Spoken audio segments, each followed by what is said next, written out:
Okay so दो type के table होते हैं। एक टेबल जो होता है ना, एक प्लेन टेबल होता है, मतलब नॉर्मल टेबल जो अभी तक हम लोग देखते आए हैं। बट एक और टेबल होता है जिसे करते हैं हम nested schema table. Nested schema मतलब जिसमें पेरेंट टेबल होता है, एक चाइल्ड टेबल होता है। पेरेंट और चाइल्ड का रिलेशन होता है फॉरेन की के साथ, फॉरेन की से वो रिलेट होते हैं। तो हम्म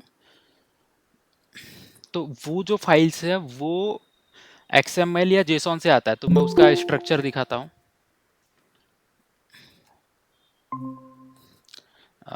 एक्सएमएल फाइल टेबल।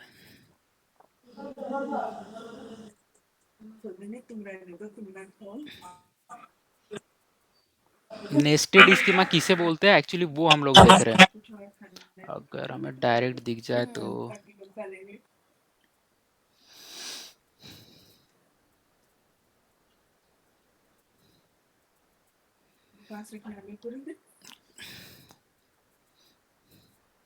वो जो फाइल होती है ना कुछ इस तरीके से होती है, जो एक्सएमएल फाइल होता है उसके अंदर।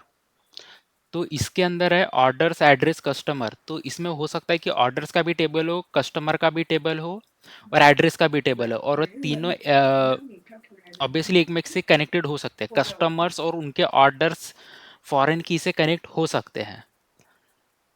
हम्म तो हाँ, कुछ इस तरीके से देखो, एक सेल्स टेबल है और एक कस्टमर टेबल है, तो ये कनेक्टेड है। ये और एम्प्लॉय टेबल है, ये कनेक्टेड है। सेल्स ऑर्गेनाइजेशन टेबल है, ये कनेक्टेड है। तो उस तरीके के टेबल एक्सएमएल फाइल में हैंडल होते हैं और जेसॉन में भी होते हैं, और एक और होता है उससे होते हैं। तो फ्लैट फाइल्स का मतलब ये है कि इसमें नॉर्मल टेबल्स जो जो एक्सेल है जिसमें कॉलम्स और रो के फॉर्म में डेटा स्टोर होता है, वो फ्लैट फाइल्स होते हैं। और नेस्टेड फाइल यानी एक के अंदर एक जो होता है वो होता है। तो नेस्टेड फाइल पे अगर मैं राइट क्लिक करके न्यू क्रिएट करूंगा ना, तो यहाँ पे दिखेगा एक्सेल स्कीमा और जेसॉन स्कीमा, दोनों का आइकॉन अलग अलग है। तो एक्सएमएल अगर करूंगा लोड, तो एक्चुअली एक्सएमएल और जेसॉन दोनों काम सेम ही करते हैं। बट ऐसा नहीं कि एक एप्पल हो गया और एक एंड्रॉयड हो गया। तो उस तरीके का हाँ चलता है इनका। अंदर का स्ट्रक्चर सेम होता है। ओके हाँ, इसमें देखो, इसमें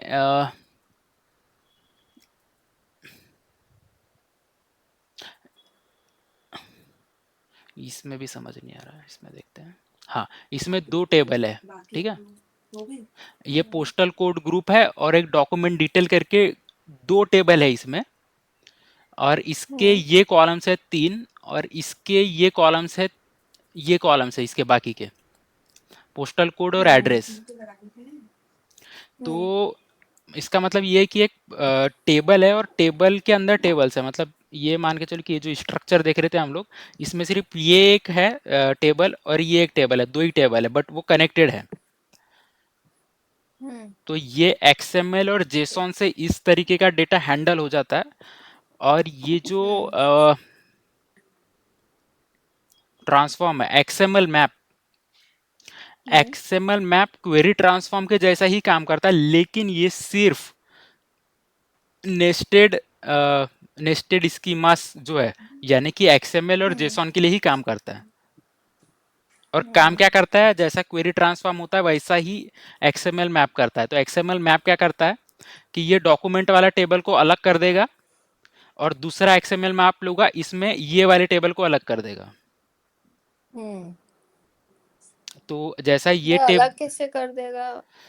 उस मीन्स करके देख लेते हैं एक बार, 1 मिनट। एक मिनट मतलब दिखाता हूँ। जो दोनों नेस्टेड टेबल से उनको अलग अलग कर देगा, ऐसे बोल रहे हो? हाँ, मैं करके दिखाता हूँ एक इसमें।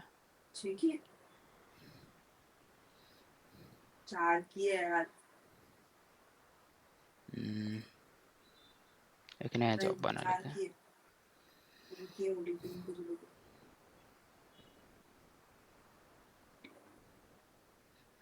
ये वाला फाइल जो नेस्टेड फाइल है ये ले लेता हूँ।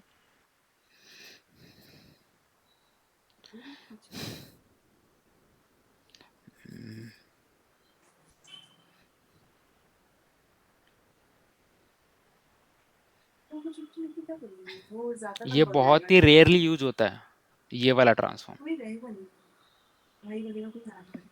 है, ये इस तरीके से। तो मैं इसको ये 3 सिलेक्ट करके इधर डाल दूंगा। ये नीचे वाले हो गए, हम्म। नीचे वाला जो टेबल था वो। और एक हम्म। और XML मैप लेता हूँ।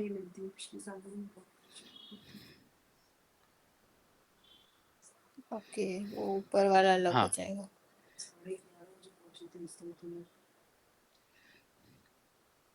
तो ये आ गए ऊपर वाले। ठीक है, तो अच्छा। अब क्या हुआ कि मैंने एक फाइल में दो या दो से ज़्यादा फाइल्स थे, तो उनको अब मैं अलग अलग हम्म। कर दिया हूँ। और इनको फिर अपन टेबल में डाल सकते हैं। ठीक है।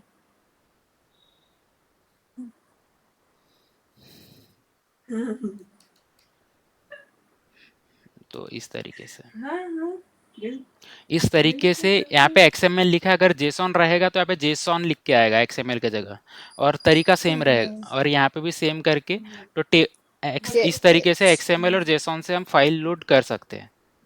तो ये जेसन फाइल में भी एक्सएमएल मैप ही यूज होता है?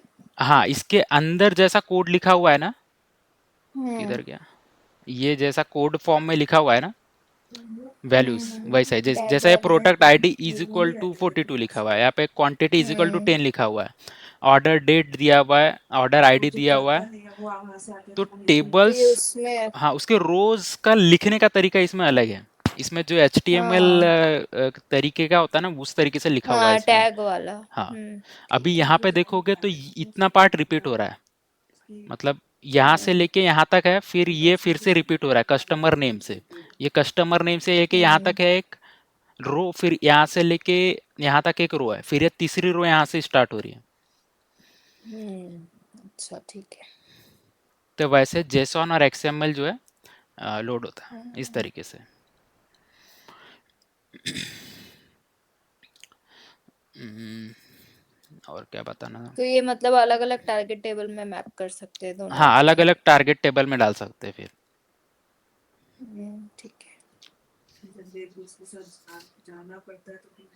वो फॉर्मेट टेबुलर ही रहेगा या डॉक्यूमेंट कौन सा, ये टाइप वाला, रहेगा? ये जो टारगेट टेबल है ना, ये हाँ। टैबुलर रहेगा। ये वाला जो है ये कोड के फॉर्म में रहेगा, ये वाले फॉर्म में। ठीक है। ये जो दिख रहा था अभी, सोर्स जो है वो इस फॉर्मेट में रहेगा जैसा अभी था। ठीक है, एक्सएमएल और जेसन में हम। हाँ, और जहाँ पे XML और JSON यूज किया वहाँ पे XML मैप यूज करना ही कर रहा है। ठीक है। ठीक है, और एक जो हम बहुत कॉमनली देखते हैं वो है ट्राई एंड कैच। तो ट्राई एंड कैच को देख लेते हैं। हम्म, आ, इसी में मैं ट्राई एंड कैच ले लेता हूँ।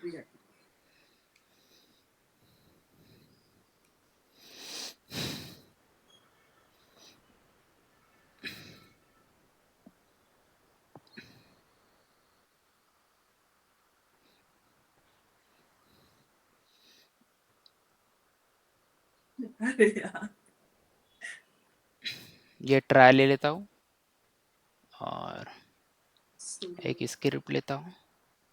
एक्चुअली ट्राई एंड कैच काम कैसे करता है वो समझना है। हम्म।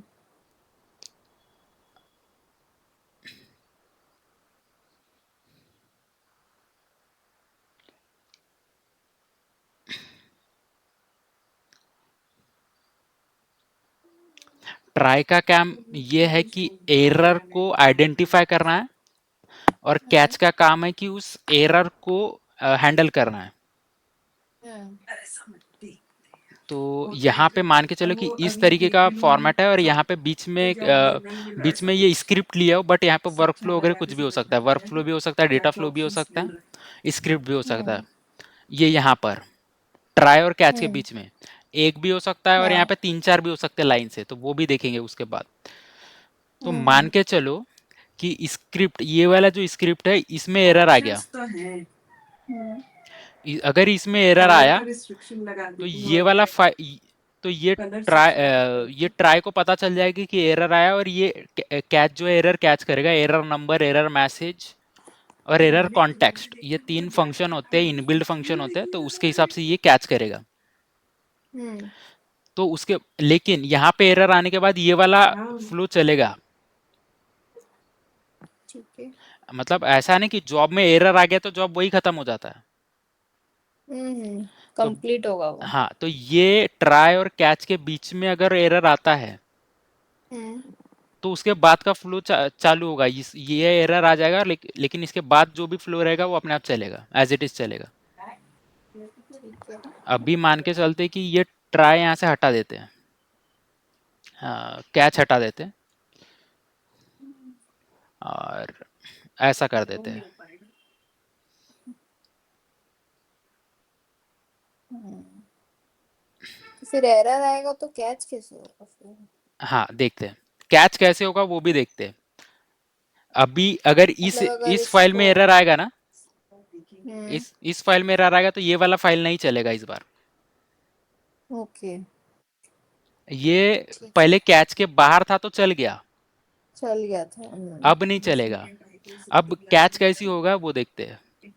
यहाँ पे ना ये इनबिल्ड एरर्स है, ये 13 एरर्स है इनबिल्ड।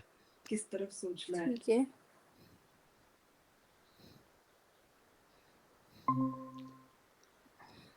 ये 13 एरर्स है इनबिल्ड, यहाँ पे 1001 से लेके 10013 तक हेलो। इतने एरर्स है। तो ये जो है एरर कोड है, 101 से लेके 1013 तक एरर कोड्स है। राकेश भाई कुछ छूटा तो नहीं मेरे से? नहीं, बस अभी स्टार्ट किया। अच्छा ठीक है, सॉरी। तो जो वंस एरर कोड जब 1 से स्टार्ट होता है ना तो ये रिजर्व्ड होते हैं, और 2 से जब स्टार्ट होता है तो हम वो एरर दे सकते हैं। मतलब हम एरर कोड और उसका एरर नेम वो दे सकते हैं, यूजर डिफाइंड होता है एरर नेम और एरर कोड। XML math. और ये जो है यहाँ पे हम लोग एरर हैंडल करना है ना अभी, तो यहाँ पे स्क्रिप्ट दे सकते हैं। मान के चलो कि जैसा हम लोग क्या करते थे कि C2R के जॉब में मिसमैच आ जाता था, तो हम लोग ये करते थे कि उसको आई से ओ करते थे और ओ से आई करते थे, हाँ। है ना। तो मान के चलो कि ओ जब चल रहा है, यानी कि फुल लोड जब चल रहा है, तो एरर आ गया। तो अ, तो यहाँ पे एरर आ गया। ओ जब चल रहा था, मतलब फुल लोड जब चल रहा था तो एरर आ गया। तो नेक्स्ट रन पे ये इस स्क्रिप्ट में क्या लिखेंगे कि ये स्क्रिप्ट तभी रन होगी जब फेल होगा। स्क्रिप्ट भी ले सकते हैं, वर्क फ्लो भी ले सकते हैं और डेटा फ्लो भी ले सकते हैं। यहाँ पे जो जो चीज इनेबल्ड है वो कैचे के अंदर ले सकते हैं, इफ एल्स भी ले सकते हैं, वाइल भी ले सकते हैं।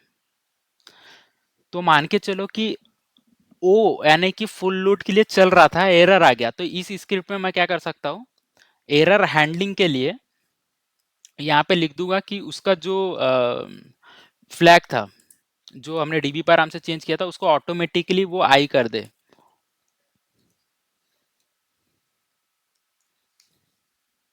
यानी एरर आएगा ना तो उसका फ्लैग ऑटोमेटिकली आई कर देगा ये। कहने का मतलब ये।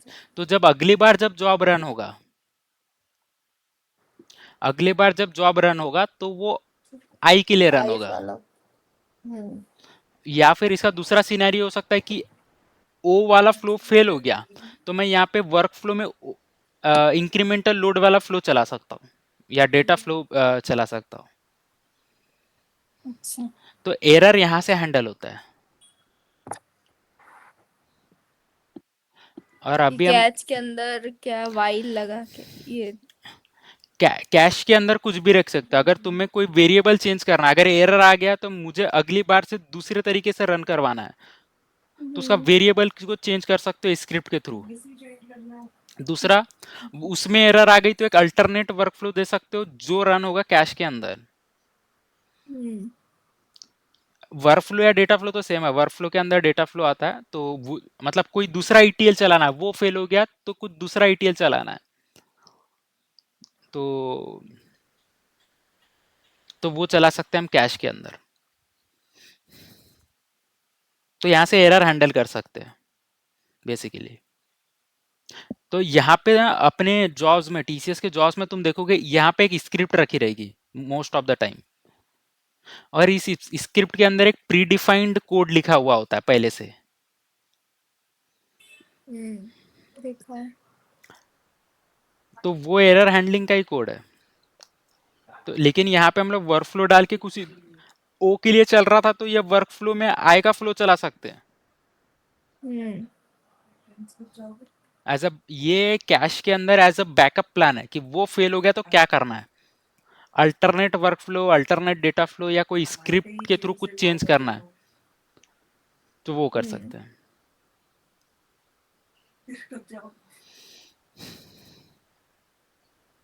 ट्राई एंड कैश में यही पूछता है कि अगर ये ट्राई और कैश के बीच में अगर कुछ भी है, अगर इसके बीच में डेटा फ्लो डाल देता हूँ,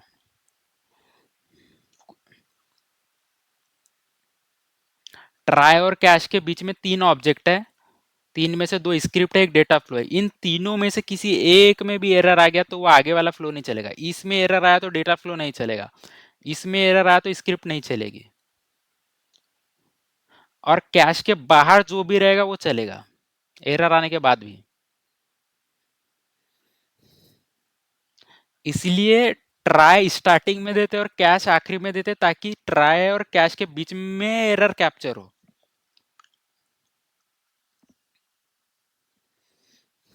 ठीक है।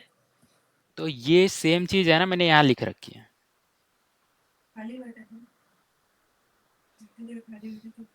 ट्राई एंड कैश, पहला ट्राई रहेगा, फिर स्क्रिप्ट वन लिया, फिर कैश लिया, फिर स्क्रिप्ट टू लिया। अगर स्क्रिप्ट वन में एरर आया तो स्क्रिप्ट वन तो नहीं चलेगा, लेकिन स्क्रिप्ट टू चलेगा, क्योंकि वो ट्राई और कैश ब्लॉक के बाहर है। हम्म। यहाँ पे ट्राई और कैश के बीच में स्क्रिप्ट वन और स्क्रिप्ट टू है। स्क्रिप्ट वन में एरर आ गया तो स्क्रिप्ट टू में वो जाएगा ही नहीं, और उसको रन भी नहीं करेगा। और हमें रन करवाना है तो कैश के अंदर हम स्क्रिप्ट थ्री रख सकते हैं एज ए रिकवरी स्क्रिप्ट, ऐसा।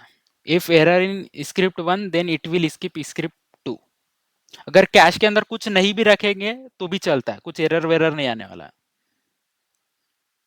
जैसा यहाँ पे कैश के अंदर कुछ भी नहीं रखेंगे, ऐसा जरूरी नहीं कि रखना ही है, कुछ भी नहीं रखेंगे तो भी चलता है।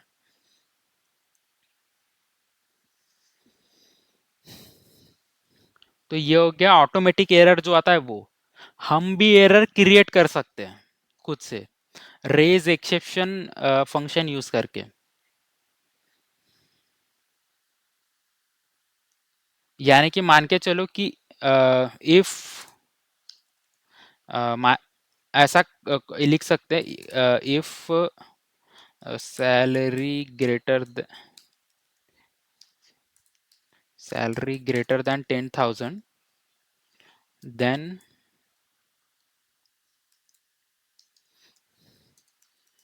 then raise exception.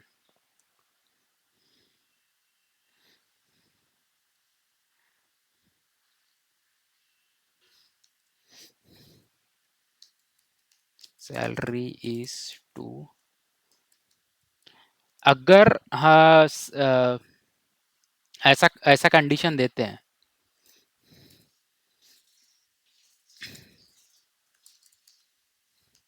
ऐसा कंडीशन जब हम बीओडीएस की स्क्रिप्ट में लिखेंगे ना, तो अगर उसकी सैलरी 10,000 से ज़्यादा मिली ना तो वहीं पे जॉब कैंसिल हो जाएगा और जॉब कैंसिल मतलब एरर आ जाएगा जॉब में ऑटोमेटिकली। हम लोग खुद से एरर क्रिएट कर रहे कि अगर 10,000 से ज़्यादा आ गया तो जॉब टर्मिनेट हो जाना चाहिए जगह पे, और एरर लॉग में ये मैसेज आना चाहिए सैलरी इज टू हाई।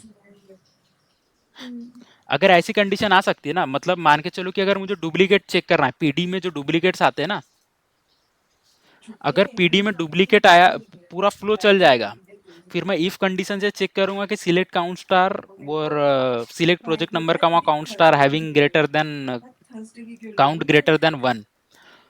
तो अगर डुप्लीकेट्स आए तो उस केस में तुरंत जॉब टर्मिनेट होना चाहिए। तो टर्मिनेट हो गया, यहाँ से रेज एक्सेप्शन लिखेंगे तो वहीं पे टर्मिनेट हो जाएगा जब ये कंडीशन सेटिस्फाई करेगी।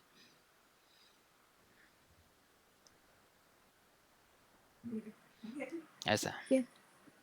तो ये मैनुअली हम लोग मैनुअली भी कर सकते हैं अगर किसी पर्टिकुलर कंडीशन पे करना है तो। ठीक है। और एरर हैंडलिंग में अभी बताया कि यूजिंग ट्राई एंड कैच, और एक होता है ऑटो रिकवरी। ऑटो रिकवरी मतलब यहाँ से ये जॉब को रन करने जाऊंगा, यहाँ से इनेबल रिकवरी करना पड़ेगा चेक। अगर फेल हो गया, फेल तो हो जाएगा, तो एरर आ जाएगा, लेकिन ये इनेबल रिकवरी अगर चेक बॉक्स सिलेक्ट रहेगा तो अगले बार जब वो जॉब रन होगा तो उसी पॉइंट से रन होगा जहां पे उसका एरर आया था। तो इस तरीके से रिकवरी को हम इनेबल कर सकते हैं, मतलब जहां से फेल हुआ वहीं से स्टार्ट कर, फिर से स्टार्ट नहीं करना है। देखिए 1 से लेके 10 हमको लोड करने थे टेबल में, 7 तक जाके फेल हो गया तो 7 के बाद 8 से चालू करेगा वो वर्क फ्लो। तो ये एक इनेबल रिकवरी हो गया। और दूसरा तरीका है इसका एरर हैंडलिंग का, कि कैशे में वो डाल दो, कैशे में जो भी अल्टरनेट वर्कफ्लो डालना है वो डाल दो। अगर कि आईएनसीआर फेल हो गया तो ओटीजे वाला फ्लो चलना चाहिए। अगर जॉब रनिंग है, जो अगर कोई मान के चलो कि जॉब रनिंग है, एक और एग्जांपल, जैसे कोई जॉब रनिंग है तो status is equal to running मिला उसको, तो जो डिपेंडेंट जॉब है वो फेल हो जाना चाहिए। तो बैच जॉब स्टेटस से उसका स्टेटस उठाऊंगा मैं, और सैलरी की जगह स्टेटस आ जाएगा और इस बार रनिंग आएगा यहाँ पे। तो तो क्या है कि जीएलजेई जब कॉस्ट जो जॉब है ना, कॉस्ट का जॉब, उसकी डिपेंडेंसी है जीएलजेई लाइंस पे। अगर जीएलजेई लाइंस चलता रहेगा ना तो कॉस्ट जॉब नहीं चलना चाहिए, ये लॉजिक है। तो उसके अंदर ये लगा हुआ है रेज एक्सेप्शन, कि अगर उसको जीएलजेई रनिंग मिला तो कॉस्ट जॉब जो है फेल हो जाएगा। जॉब इज ऑलरेडी रनिंग, ये एरर आता है कभी कभी। या फिर source job is already running, ये एरर देखा होगा तुमने जॉब के अंदर जब फेल हो जाता है तब। फिर 50163 करके एक आता है, हाँ, so job is already running. तो फिर हम लोग बैच जॉब स्टेटस में जाके उसका स्टेटस चेंज करते हैं। इसका मतलब ये है कि हम लोग खुद से चाह रहे हैं कि वो जॉब फेल हो जाए पर्टिकुलर कंडीशन पे। पीडी में डुप्लीकेट्स आया तो फेल हो जाना चाहिए, ये कंडीशन पहली है। दूसरा कि डिपेंडेंट जॉब चल रहा है तो फेल हो जाना चाहिए। तो इफ ब्लॉक में हम लिख के एक्सेप्शन रेस करके जानबूझ के फेल करवा सकते हैं।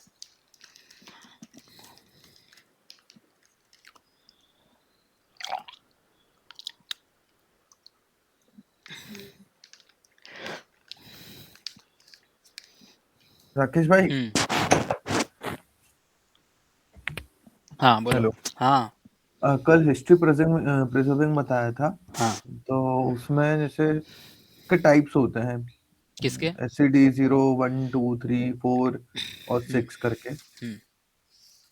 हाँ तो अ, ये टाइप हम कैसे डिफाइन करते हैं कि 0 क्या होगा, 1 क्या होगा, 2 क्या होगा, 3 क्या होगा और 5 क्या होगा, वैसे 4 क्या होगा, देखो, 6 एस क्या सी डी होगा? जीरो का काम अलग है, एस सी डी वन का काम अलग है, एस सी डी टू का काम अलग है, एस सी डी थ्री का काम अलग है। हाँ, वो मैंने पढ़ा कि 0 हम्म, क्या करता है, 1 2 3 4 क्या करता है, बट हम्म, मतलब वो एज पर द रिक्वायरमेंट होता है, बट ऐसा कोई लिखा थोड़ी ना कि एससीडी ये होता है, बट वो तो हम जैसे जो ऑप्शंस चूज कर रहे होते हैं हाँ, वो उसके थ्रू हम बोल देते हैं कि ये एस एससीडी वन है। एससीडी को एक एससीडी 1 से लेकर 6 तक जितने भी है हम्म। उसको अलग अलग काम के लिए रखा गया है। जैसा हाँ तो और उसको एक स्ट्रक्चर में डाल दिया गया और उसका उसको नेम दे दिया गया है, उसको लेबल कर दिया गया है कि हाँ हाँ ऐसा रहेगा तो इसको एससीडी 1 बोलेंगे।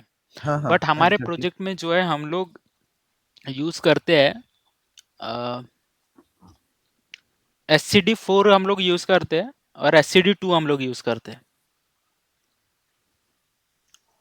एससीडी 2 कहाँ यूज करते हैं? एससीडी 2 हम लोग यूज करते हैं रेवेन्यू पीडी मैप में। ये कल भी बताया था हाँ हाँ कि उसमें लेटेस्ट फ्लैग वाई अभी भी जाके चेक करोगे हाना में डेवलपमेंट पे तो लेटेस्ट फ्लैग वाई मिलेगा जीएल मंथ के हिसाब से। जीएल मंथ के हिसाब से कंपेयर करता है, अगर करंट मंथ है तो उसको वाई रखेगा हम्म पीडी फ्रीज के हिसाब से। ये हो गया एससीडी 2। एससीडी 4 कहाँ यूज करते हैं? एससीडी 4 में क्या होता है कि एक दो टेबल होते हैं एससीडी 4 में, एक हिस्ट्री टेबल होता है और एक लाइव टेबल होता है। हम्म अगर यस का डेजिग्नेशन y1 से y2 हो गया हम्म तो y1 वाला तो हिस्ट्री हो गया ना, हम्म तो y1 वाला जो रिकॉर्ड है हिस्ट्री टेबल में चला जाएगा और लाइव हम्म। टेबल में सिर्फ लाइव वाला रहेगा जिसमें y2 रहेगा लिखा तो रहेगा। दो टेबल अलग रहेंगे या दो कॉलम रहेंगे इसमें? दो टेबल अलग अलग रहेंगे। अच्छा। तो ये कहाँ होता है? सीट का जो है ना, सीट में दो चीज है। हम लोग जो फ्रीजिंग करते हैं, हम्म फ्रीजिंग करते हैं मतलब जो हिस्टोरिकल डेटा है उसको हिस्ट्री टेबल में डालते हैं सीट के, हम्म। और लाइव डेटा जो है करंट मंथ का डेटा करंट इसमें रहता है। ठीक है। जो हम फ्रीजिंग करते हैं, सीट की फ्रीजिंग जो करते हैं हम्म। वो, तो वो हो गया एग्जांपल ऑफ एससीडी 4। एससीडी 3 हम लोग यूज नहीं कर रहे अपने प्रोजेक्ट में। अच्छा ठीक है, मतलब एक ऐसा होता है जिसमें हम अकेले हिस्ट्री डेटा फ्रीज लेते हैं, ठीक है, तो वो एससीडी जीरो हो गया, राइट? एससीडी 0 का मतलब ये हो गया कि सोर्स है और टारगेट है, हाँ और जब डेटा लोड करेंगे तो कभी चेंज नहीं होने वाला है। जैसा कि अ, अमेरिका अमेरिका की जो कैपिटल है वो चेंज नहीं होने वाली है, इंडिया हाँ। की कैपिटल चेंज नहीं होने वाली है, अच्छा, इंडिया का जैसे एम्प्लॉय आईडी। करेंसी जो है वो चेंज नहीं होने वाला है, वो आईएनआर ही रहेगा। तो जो हाँ। फिक्स्ड है, जो एब्सोल्यूट चीज है वो रहेगी, मतलब वो हम्म, एससीडी 0 में आएगी, वो चेंज नहीं होती है। तो उसमें ना चेंज नहीं होती तो ना हिस्ट्री प्रिजर्वेशन की जरूरत है ना कुछ रिकॉर्ड मेंटेन करने की जरूरत है, वो एक बार बस लोड होता है। अच्छा ओके। जैसा एक दूसरा एग्जांपल, हमने बैंक में अकाउंट ओपन किया हम्म। तो हमारा अकाउंट नंबर दोबारा दोबारा चेंज नहीं होगा। हाँ हमने किसी कंपनी में एंट्री लिया तो हमारा एक बार एम्प्लॉय आईडी बनेगा, वो दोबारा चेंज नहीं होगा। एग्जैक्टली। तो ये एग्जांपल है एससीडी 0 के, जो कभी चेंज नहीं होते, एक ही बार लोड होगा डेटा पूरा। ठीक है। कॉन्टिनेंट कितने? 7 है, हम्म तो 7 कॉन्टिनेंट ही रहने वाले, तो वो डेटा भी चेंज नहीं होगा, तो वो भी एससीडी 0 में आएगा। ठीक है। हमारी करेंसी आईएनआर है तो वो आईएनआर ही रहने वाली है, इंडिया की करेंसी यूएसडी नहीं हो जाएगी, तो हम्म वो भी चेंज नहीं होगा। हम्म। जो चीजें एब्सोल्यूट है वो तो उसको एक बार ही लोड करना होता है, तो वो एससीडी 0 में आता है। जैसा 1 kg इज इक्वल टू 100 ग्राम होता है, जो यूनिट हम्म कन्वर्जन है, जो स्टैंडर्ड यूनिट कन्वर्जन है, हम्म। तो वो भी वन टाइम लोड होगा। ओके। है ना, 1 kilometre is equal to 1000 metre, वो भी उसमें होगा। लेकिन करेंसी कन्वर्जन करना है तो $1 इज इक्वल टू ये कितना डायनेमिक रुपीस। है। हाँ, तो ये एससीडी 0 में नहीं आ सकता। हम्म। वो उसको एक बार लोड करके छोड़ सकते, इसको नहीं छोड़ सकते। हम्म। अब अच्छा, ये करेंसी वाला जो है ये हर दिन चेंज हो सकता है, तो इसका हिस्ट्री प्रिजर्व करना पड़ सकता है कि पिछले दिन क्या था, उसके पिछले दिन क्या था, और अभी क्या है। तो अभी क्या है तो उसको आइडेंटिफाई करने के लिए वो वाई से करेंगे, जो करंट फ्लैग जो हमने कल देखा था उसको ओके। वाई से आइडेंटिफाई करेंगे। बट जो एब्सोल्यूट है वो एससीडी 0 में जाएगा। एससीडी 1 में भी हिस्ट्री प्रिजर्व नहीं होता। तो एससीडी 1, लेकिन एससीडी 1 में हम इंक्रीमेंटल डेटा जो है वो डाल सकते हैं नया डेटा, बट उसमें हिस्ट्री प्रिजर्व नहीं होता, नया नया डेटा आता रहेगा। SCD2 से हिस्ट्री प्रिजर्व होना चालू होता है। ओके। SCD2 में नया रिकॉर्ड बनता है। जो Y और N वाला जो कल हमने देखा वो SCD2 का है, और SCD3 में ये एक कॉलम एक्स्ट्रा आता है SCD3 में कि यश का डेजिग्नेशन पहले क्या था और अभी और अब अभी क्या क्या है? है। हाँ, तो ठीक ये है। नया एक कॉलम आ जाएगा SCD3 में। और SCD2 में क्या रहता है? SCD2 में नया रिकॉर्ड आता है Y और N वाला। अच्छा, जो पुराना रहेगा वो रिप्लेस हो जाएगा। हाँ, वो N हो जाएगा और नया वाला Y रहेगा। अच्छा, दोनों एक ही टेबल में आ जाएंगे ऐसा, मतलब एक ही कॉलम में? एक ही कॉलम में नहीं आएगा, दो रो बनेगी उसकी, एक पुराने वाली की अलग रो, तो नए फिर वाली टू की और अलग थ्री रो। में डिफरेंस क्या रहा? हाँ, 2 और 3 में, 3 में एक एक्स्ट्रा कॉलम बनेगा। अच्छा। यश का डेजिग्नेशन, करंट डेजिग्नेशन एंड यश का प्रीवियस डेजिग्नेशन, ऐसे दो कॉलम बनेंगे। तो वहां से पता चलेगा कि प्रीवियस वाला डेजिग्नेशन क्या था यश का। ठीक है। और SCD2 में नया रिकॉर्ड बनेगा, नया रो बनेगा, पूरी लाइन ही नई बनेगी। यश का नाम भी लिख के आएगा वहां पे, यश का डेजिग्नेशन भी लिख के आएगा, स्टार्ट टाइम लिख के आएगा, और एंड टाइम में फ्यूचर डेट लिख के आएगा, और करंट फ्लैग में वाई लिख के आएगा। ऐसी नई रो बनेगी। हम्म। उसमें नया कॉलम ही बन रहा था एक डायरेक्ट। तो हम्म। उस केस में लिमिटेड हिस्ट्री प्रिजर्व होगी, मतलब SCD3 में लिमिटेड हिस्ट्री प्रिजर्व होगी। कैसे? क्योंकि मैं सिर्फ डेजिग्नेशन का ही एक्स्ट्रा कॉलम बना रहा हूं। अगर यश का नाम चेंज हो रहा है, यश राठी से यश रस्तोगी हो रहा है, तो वो कैप्चर नहीं होगा SCD3 में, बट SCD2 में वो कैप्चर हो जाएगा। तो SCD2 में कंप्लीट हिस्ट्री प्रिजर्व होती है। ओके। मतलब कुछ भी चेंज हो जाए, वो 15 कॉलम है टेबल में, 15 में से कोई भी एक चेंज हो जाए वो कैप्चर होगा। लेकिन SCD3 में लिमिटेड हिस्ट्री प्रिजर्व होती है। ठीक है। और SCD4 में क्या होता है कि एक लाइव का अलग टेबल होता है, लाइव को हम लोग अलग मेंटेन करते हैं और हिस्ट्री वाला अलग हिस्ट्री का मेंटेन। अलग टेबल हो जाता है। हाँ, और लाइव में कुछ चेंज हो रहा है तो पहले वो रिकॉर्ड हिस्ट्री में जाएगा, फिर लाइव में चेंजेस होंगे। ये हो गया SCD4। तो जब भी हमें आंसर करना होगा SCD का, तो हमें ये बोलना है कि मेनली तो 3 ही प्रकार के SCD है, बाकी हम कॉम्बिनेशन अगर देखें SCDs का तो ऐसे 6 SCDs बनते हैं। SCD5 का है कि SCD5 यानी it is combination of SCD1 and 4, और नहीं, SCD5 है भी या नहीं है? SCD5 है, SCD6 तक है। नहीं, मैंने देखा था उसमें 5 नहीं बता रहा था, 6 था। नहीं तो 6, अरे 6 तभी आएगा ना जब 5 आएगा। पता नहीं। आ, अरे 12वीं कक्षा में जाना है तो 10वीं से 12वीं में तो एक साथ नहीं चले जाओगे, 11वीं में तो जाना ही पड़ेगा ना। ऐसा है तो तो SCD5 क्या होता है? SCD5 SCD1 का और 4 का कॉम्बिनेशन होता है। अच्छा, 1+4 का। और SCD6 जो है वो 1+2+3 होता है, मतलब कि हाँ, उसमें वन एक, प्लस टू प्लस थ्री है। यानी कि एक बार टू लोड हो प्लस जाता थ्री है। प्लस फोर क्या होता है फिर? 1+3+4 नहीं होता कुछ भी, नहीं, 2+3+4। +4 नहीं होता है पता नहीं। उसमें। देखो SCD6 बताता हूँ पहले, फिर SCD इस पे आते हैं SCD5 पे। SCD6 में ये होता है कि SCD1 यानी कि एक बार लोड करना है। दूसरी बात, SCD2 यानी कि नया रो भी बनेगा। SCD3 मतलब कि 1+2+3, मतलब 1+2+3 कितना होता है, 6 होता है ना, तो वही SCD6 है, उसको ऐसे याद रखना है। तो एस उसमें नया रो भी बनेगा और एक नया कॉलम भी बनेगा साथों साथ SCD6 में। से रिपीट करना राकेश भाई एक मिनट। SCD6 है, हाँ। SCD6 है combination of SCD1 SCD2 and SCD3। ठीक है। SCD1 में क्या होता है कि एक बार डेटा लोड कर देते हैं। ठीक है। तो हमने एक बार डेटा लोड कर दिया जो था वो, और एक ही हम्म, टेबल रहेगा SCD6 में। हिस्ट्री एक ही नाम का टेबल कोई, रहेगा। हाँ एक ही टेबल रहेगा, हिस्ट्री नाम का कोई दूसरा टेबल नहीं रहेगा। ठीक है। दूसरा ये कि SCD2 की फंक्शनैलिटी भी रहेगी SCD6 में। हम्म। SCD2 की क्या फंक्शनैलिटी की नया रो आ जाता है हाँ ठीक है। With current flag.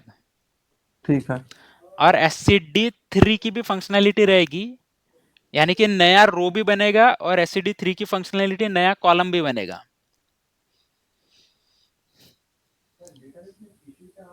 यानी कि यश का डेजिग्नेशन चेंज हुआ तो y और n भी रहेगा और एक कॉलम रहेगा जिसमें बताएगा कि y1 से y2 हुआ है।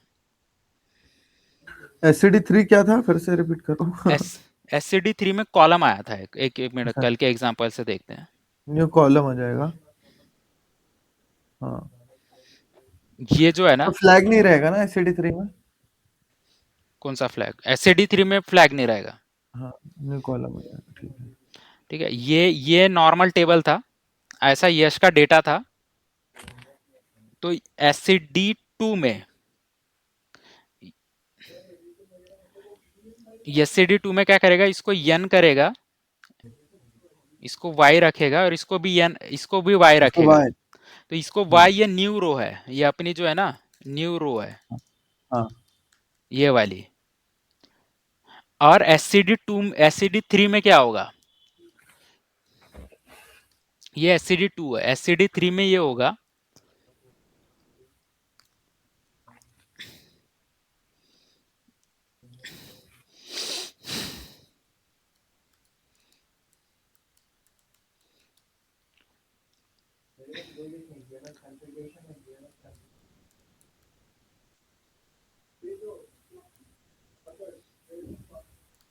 ये, ठीक है, SCD2 में ऐसा रहेगा।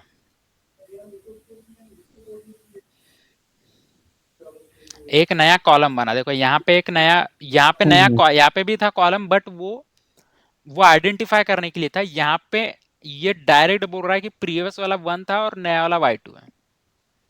ओके। इसमें 3 रो है, इसमें 2 रो है।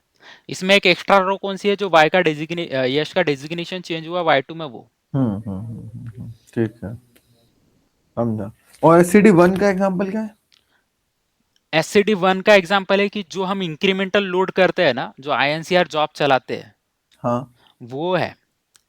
क्योंकि उसमें हिस्ट्री प्रिजर्व नहीं हो रही, बट डेटा मूवमेंट हो रहा है। तो मतलब SCD1 में क्या होगा कि वो बस दो ही रो आएंगी, जिसमें एक में लिखा आएगा Y1 और एक में Y2। हाँ, ये ऐसी रो लिख के आएगी। ऐसे थोड़ी ना, तीन थोड़ी ना आएंगी, दो हाँ, आएंगी ना सिर्फ। बता रहा हूँ। ये है ना, ये डिलीट हो जाएगी। हाँ ठीक है। ये इतना ही आएगा। ये SCD1 में आएगा। और SCD0 में क्या आएगा, यश का एम्प्लॉय आईडी जो है वो चेंज नहीं होगा कभी। जो चीजें एब्सोल्यूट है वो नहीं आएगी। यश का जेंडर चेंज नहीं होने वाला है, वो भी SCD0 में आएगा। ओके। यश का डेट ऑफ बर्थ चेंज नहीं होने वाला है, वो भी SCD1 में आएगा। तो फिर हम SCD1 को यूज ही क्यों ये कर रहे हैं? SCD0 का नहीं, वो ये दिया है ना कि कॉन्सेप्ट है कि उसने SCD, स्लोली चेंजिंग डायमेंशन, तो यहाँ पे डायमेंशन चेंज हुआ है बट हिस्ट्री प्रिजर्व नहीं हुआ, तो उसको SCD1 बोल दिया उसने। SCD2 से हिस्ट्री प्रिजर्व होना चालू होती है, ठीक है। बट ये स्लोली चेंजिंग डायमेंशन है, तो बट हिस्ट्री प्रिजर्व नहीं हो रही, तो इसमें इसका कोई दोष नहीं है। तो बट हो रहा है, मतलब वो जो फंक्शनैलिटी है कि चेंज, डायमेंशन चेंज हो रहा है, मतलब कि वैल्यू चेंज हो रही है, तो उसको बताना पड़ेगा कि, मतलब ये है कि हम 0 से स्टार्ट करें या 1 से स्टार्ट करें काउंटिंग हमारी।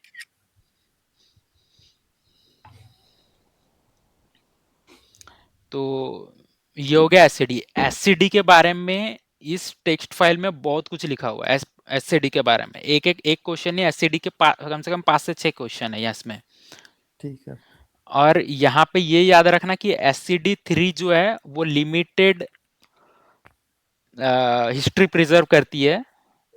कौन सा? SCD 3 और ठीक है। SCD2 कंप्लीट हिस्ट्री प्रिजर्व करती है। कंप्लीट यानी जितने भी कॉलम्स है उसमें से कोई भी चेंज हो जाएगा तो करती वो कैप्चर हो जाएगा। SCD2 कहाँ यूज होता है? रेवेन्यू पीडी मैप में। उसका कौन सा जॉब है? Job PD freeze. वो सतीश को पता है, वो सतीश रात को पीडी फ्रीजिंग करता है। हम्म। हाँ, तुम ही तो करते हो पीडी फ्रीजिंग। हाँ हाँ, मैं ही हाँ, करता तो हूँ। उसमें तुम वैलिडेशन जब करोगे ना तो रेवेन्यू पीडी मैप का टेबल रहेगा वैलिडेशन में, हम्म और उसमें लेटेस्ट फ्लैग वाई और एन रहता है। वो भी कहीं ना कहीं होगा वैलिडेशन के चेक में। हम्म। उसमें है ना कि लाइव पीडी और करंट पीडी, ये हाँ वाला हाँ हाँ, हाँ तो वो, काउंट आता है। हाँ तो उसमें फ्रीज पीडी और लाइव पीडी, तो हम्म फ्रीज पीडी के टेबल में देखोगे ना तो वो हम्म। रेवेन्यू पीडी मैप का ही टेबल है। ओके। ये हो गया एससीडी का। ठीक है राकेश भाई। और अब देखते हैं लुकअप का। ये वाला क्वेश्चन मुझे पूछा था लुकअप का, ठीक है। अच्छा, एक जो क्वेश्चन तुमने पूछा था कल लुकअप वाला मुझे, तो लुकअप कब यूज करना है और ज्वाइन कब यूज करना है? जब हमें ये पता हो कि कार्डिनैलिटी जो है जिसमें हम लुकअप कर रहे हैं वहां पे अगर 1:1 की कार्डिनैलिटी है तब हम लुकअप के लिए जाएंगे। अगर 1:n की कार्डिनैलिटी है तो हम लोग ज्वाइन के लिए जाएंगे। राकेश भाई, कार्डिनैलिटी मेरे को समझाओ ना थोड़ा। ये देख,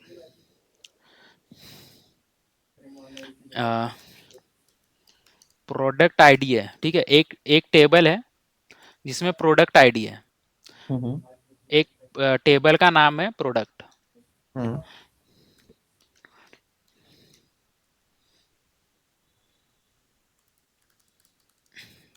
टेबल का नाम है प्रोडक्ट और दूसरा टेबल है, उसका नाम है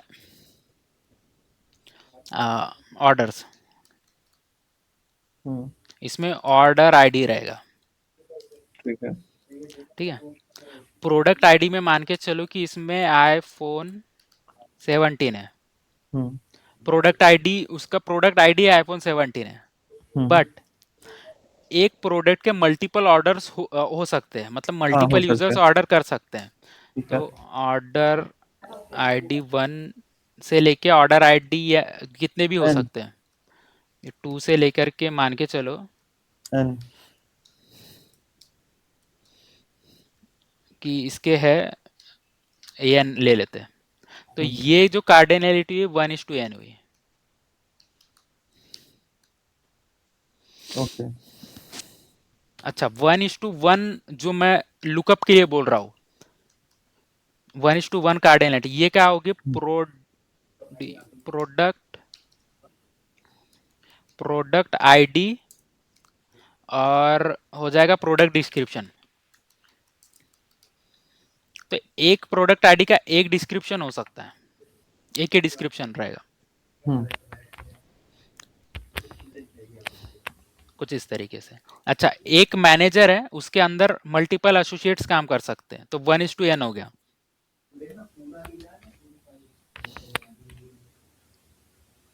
वो एक एग्जांपल है। अगर n:1 करना है तो ऑर्डर को इधर कर देना का, तो ये n:1 हो जाएगा। मतलब n:1 1:n दोनों सेम है, बट बात ये है कि लेफ्ट में कौन सा टेबल कंसीडर कर रहे हैं, राइट में कौन सा टेबल कंसीडर कर रहे हैं। तो जब 1:1 का रहेगा तो हम लुकअप यूज करेंगे। 1:1 का, हाँ। और 1:n में भी लुकअप यूज कर सकते हैं, हम्म बट उसमें से वो पहली वैल्यू निकाल करके देगा। हम उसमें 3 रिकॉर्ड अगर मैच हुए ना तो हम्म। हम उसमें से तीसरा रिकॉर्ड भी निकाल के दे सकते हैं, तो वही हम अभी देखने वाले हैं, ठीक है।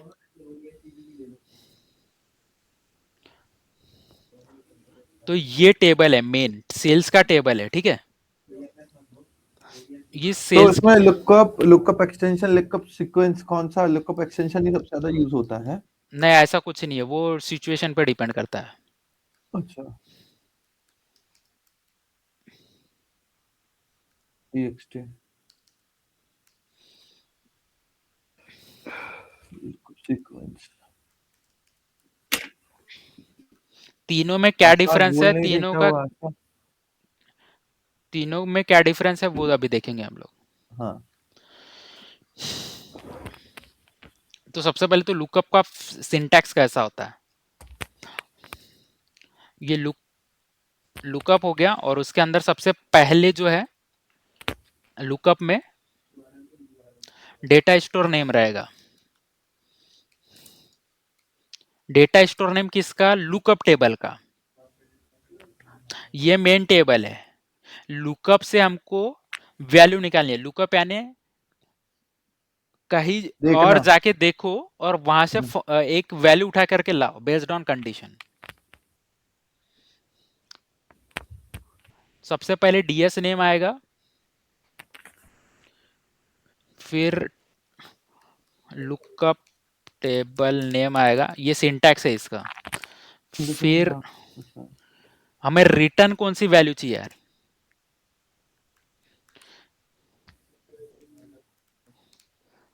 और ये आखिरी से जो रहेगा इसका, ये रहेगा कंडीशन। ये सिंटैक्स है, ये सिंटैक्स है इसका। अभी मुझे लुकअप करना है, सिर्फ लुकअप, तो इसका डेटा स्टोर नेम जो भी रहेगा तो वो लिखता हूँ। लुकअप डेटा स्टोर नेम मान के चलो, इसका डेटा स्टोर नेम है सैप, ये लेता हूँ ना अपना ही, एप्साना। अच्छा ना रे। एप्साना ले लिया। अब मैं लुकअप कर रहा हूँ प्रोडक्ट टेबल में, तो प्रोडक्ट टेबल का जो भी टेबल नेम है वो ले लेता हूँ।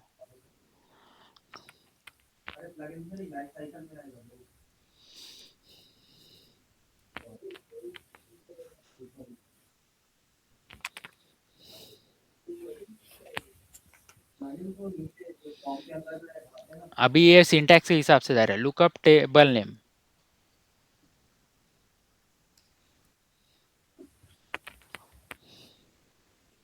फिर रिटर्न वैल्यू। यहाँ से कौन सा कॉलम हमें रिटर्न चाहिए, तो हमें जो चाहिए रिटर्न वो चाहिए प्रोडक्ट नेम।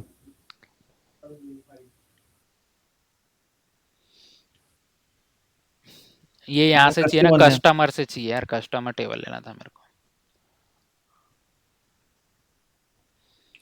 यहाँ पे टेबल नेम कस्टमर आएगा ना फिर। हम्म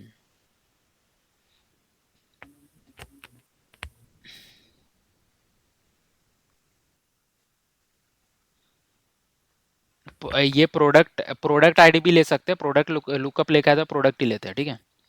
तो अभी यहाँ से मुझे चाहिए प्रोडक्ट आईडी से प्रोडक्ट नेम चाहिए, ठीक है। हाँ आ जाएगा। तो यहाँ पे मैं लिखूंगा कि मुझे रिटर्न में चाहिए प्रोडक्ट नेम, कॉलम सबसे नेम। तो उसका टेबल नेम फिर सेम हो जाएगा ना, चेंज। किसका? प्रोडक्ट है ठीक है। और कंडीशन हम लोग डालेंगे यहाँ पे, क्या है, product ID is equal to P01।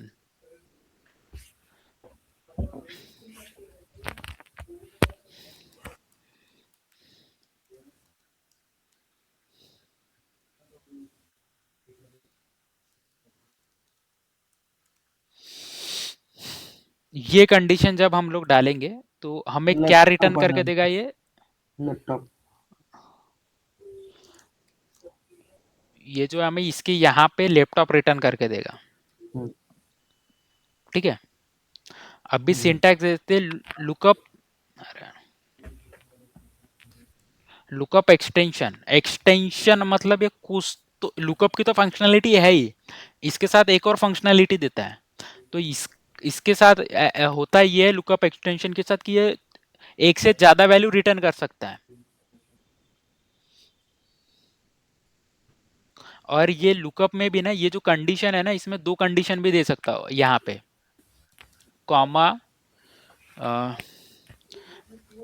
Price greater than 0, ऐसा भी दे सकता हो। तो ये कॉमा दे दे के ना, वेयर कंडीशन में जैसा लिखते हैं ना, where column name is equal to this and फिर where column name two D is equal to this, तो ऐसा कर करके हम लोग भी इसमें भी कर सकते हैं, लुकअप में भी। और तो लुकअप कंडीशन कितने भी डाल सकते कितनी हैं। भी डाल सकते हैं। ओके। और लुकअप एक्सटेंशन में हमको कितने भी कॉलम से रिटर्न करके दे सकता है। तो यहाँ पे है ना, यहाँ पे हम लोग लैपटॉप और प्राइस यहाँ लिखेंगे। प्रोडक्ट नेम लिखा हुआ है ना, प्रोडक्ट नेम के बाजू में कॉमा देके प्राइस लिखेंगे, तो ये हमें ये लैपटॉप कॉमा 800 ये रिटर्न करके देगा। मतलब कि एक्सटेंशन वाले ने, लुकअप ने क्या बोला कि मैं एक ही वैल्यू दूंगा, एक्सटेंशन वाला बोलता है कि मैं एक भी दूंगा और उसके साथ दूसरा तीसरा जितने भी चाहिए वो भी दूंगा। अगर इसमें ज्यादा कॉलम्स रहते तो वो भी रिटर्न कर देता है बेस्ड ऑन ये। यहाँ पे मैंने product name comma price name लिखा, प्राइस लिखा हुआ है, तो ठीक है। अब यहाँ पे ऑर्डर कस्टमर आईडी, अभी ये सिनेरियो देखते हैं, ये सिनेरियो 1:n वाला है।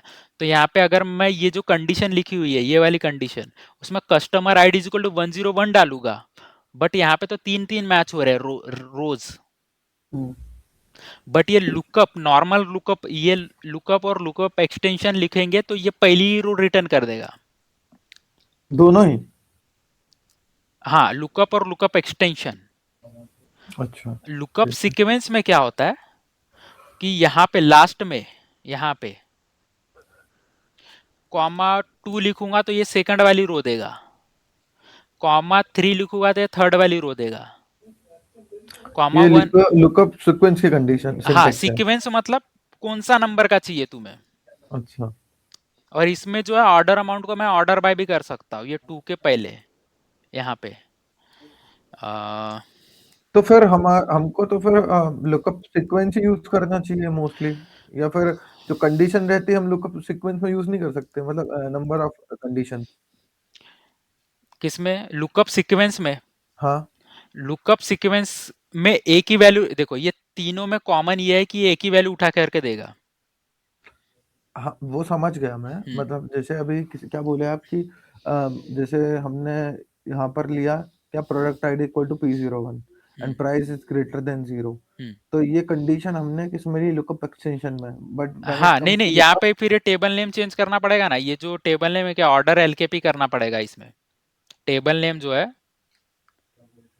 नहीं नहीं, अरे हम्म, तो मैं वही पूछ रहा हूँ कि लुकअप में हम नंबर ऑफ कंडीशंस एक ही दे सकते हैं, एक से ज्यादा नहीं दे सकते, ऐसा है क्या? कंडीशन भी मल्टीपल दे सकते हैं। लुकअप में भी और लुकअप सीक्वेंस में भी? हाँ, तीनों में। तो फिर हम बेहतर है कि हम लुकअप सीक्वेंस ही यूज करें। फिर क्या मतलब है लुकअप और लुकअप एक्सटेंशन यूज करने का? लुकअप सीक्वेंस में तुम्हें ये पता होना चाहिए कि तुम्हें पहला रिकॉर्ड उठाना है, दूसरा रिकॉर्ड उठाना है, तीसरा रिकॉर्ड उठाना है। हाँ, बाय डिफॉल्ट तो वो पहला देगा, जैसे लुकअप हाँ। एक्सटेंशन देता है, लुकअप हम्म, देता है, वैसे भी वो पहले ही देगा, हाँ, है ना? वो तो देगा ये हम। चीज हमको भी नहीं पता होती कि कौन सा हमको रिकॉर्ड उठाना है। हाँ तो तो फिर ये, वो हाँ तो ये जो है ना, ये यहाँ पे क्या करोगे, यहाँ पे ना ये जो लिखा हुआ है मैंने, ऑर्डर बाय डिसेंडिंग, असेंडिंग या डिसेंडिंग। तो मुझे हाँ, अगर ऑर्डर बाय डिसेंडिंग कर दूंगा तो बड़ा वाला अमाउंट सबसे वाला पहले तो आएगा। छोटा है। तो अगर हाँ। मुझे ग्रेटेस्ट अमाउंट निकालना है तो यहाँ पे 1 लिखूंगा पहला। अगर हम्म, स्मॉलेस्ट निकालना है तो 3 लिखूंगा, हाँ। Third row. हाँ। तो लुकअप सीक्वेंस के साथ दिक्कत ये है, लुकअप तो पहले ही अपने आप में हेवी ऑपरेशन है और उसके अंदर हम लोग ऑर्डर बाई लगा रहे हैं। ठीक है। तो ऑर्डर बाई करने जाएगा ना तो और परफॉर्मेंस को और इम्पैक्ट कर देगा। जब हमें पता हो कि 1:n की कार्डिनलिटी है, तब लुकअप सीक्वेंस यूज कर सकते हैं। 1:1 की या 1:n की? अरे 1:n की है ना, ये देखो यहाँ पे कस्टमर आईडी 1 है, बट यहाँ पे कितने रिकॉर्ड है? 3 है, तो 1:n हुआ ना। हाँ। यहाँ पे कस्टमर आईडी 1 था, नहीं, वन तो अभी जीरो तो अपन ने बोला था कि 1:1 की होता हमको लुकअप यूज करना चाहिए। वो जनरल केस में, लुकअप सीक्वेंस की केस में नहीं है। In general, join versus lookup, अच्छा। इस जब ये क्वेश्चन आएगा, ज्वाइन यूज करोगे कि लुकअप यूज करोगे। ओके। हाँ, उस केस में।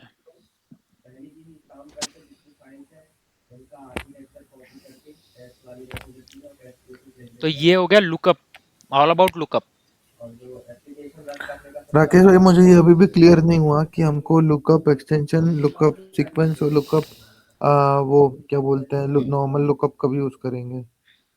ओके देखो। क्योंकि मुझे तो मतलब कंपैरेटिवली लुकअप सीक्वेंस वो लग रहा हाँ है कि हाँ हर जगह वो रहेगा एप्लीकेबल।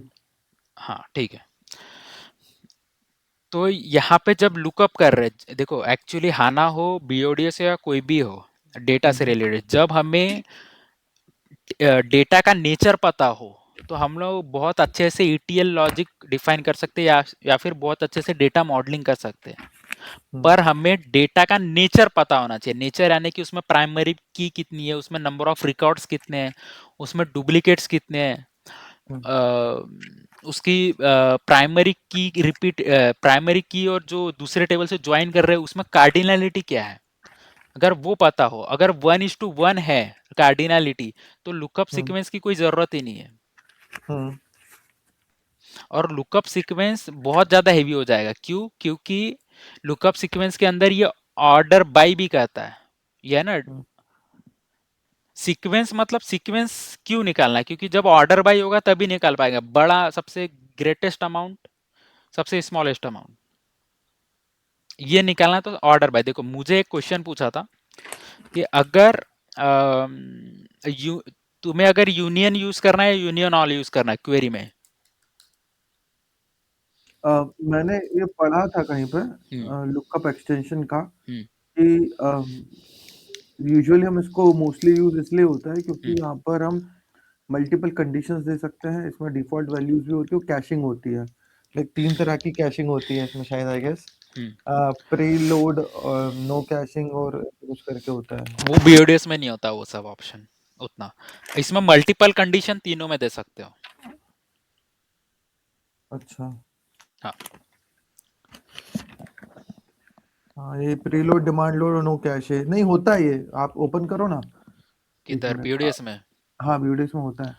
एक मिनट, क्वेरी ट्रांसफॉर्म ओपन करना था। डेटा फ्लो के अंदर ही ले लो ना, ये वाले डेटा फ्लो के अंदर ही क्वेरी ले लो। हाँ, क्वेरी ओपन कर लो।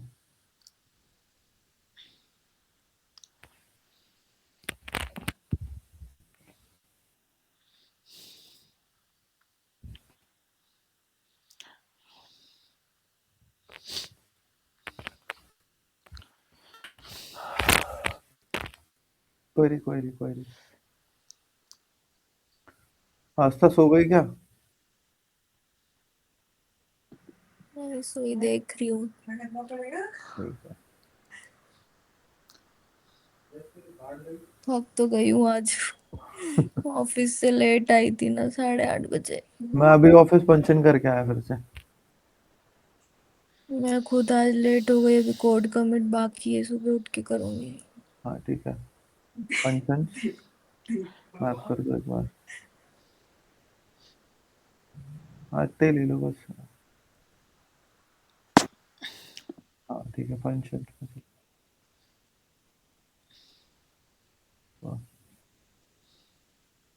Lookup function, lookup extension. हाँ ठीक है, ये देखो वो कैशे स्पैक में देखो ना। कौन सा वाला? ये वाला? टॉप में, हाँ हाँ, ये देखो 3 तरह के हैं। ये तो लोडिंग टाइप है ना, कैशे मेमोरी कैसे यूटिलाइज करेगा ये। हम डेटा हम्म ट्रांसफर ट्रांसफॉर्म जब देख रहे थे उसमें भी हमने ये देखा कि कैशे मेमोरी को ही यूटिलाइज करता है लुकअप। हाँ हाँ। तो कैशे मेमोरी को कैसे यूज करना है वो उसका ये है कि कैशे ही नहीं करना है, नहीं ये तो सब है। ये ऑप्शन उसमें नहीं होता लुकअप में, और लुकअप सीक्वेंस में अवेलेबल नहीं है ये वाला ऑप्शन। लुकअप सीक्वेंस में वो उसका उतना आइडिया नहीं है मुझे इसमें, ये कैचे स्पेसिफिकेशन का। बट मुझे अगर यूज करना होता तो ये ग्राफिकल वे में नहीं जाता, यहाँ पे सीधा लुकअप लिख देता हूँ हम्म यहाँ पे।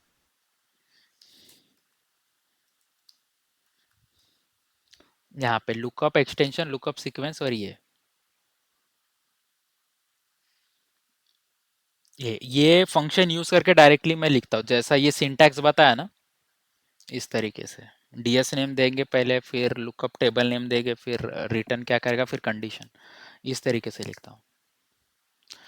ये तो शॉर्टेड है कि लुकअप एक्सटेंशन कब यूज करना है। लुकअप एक्सटेंशन तब यूज करना है जब हमें दो वैल्यूज रिटर्न में चाहिए, दो कॉलम्स अच्छा। की वैल्यू रिटर्न में चाहिए।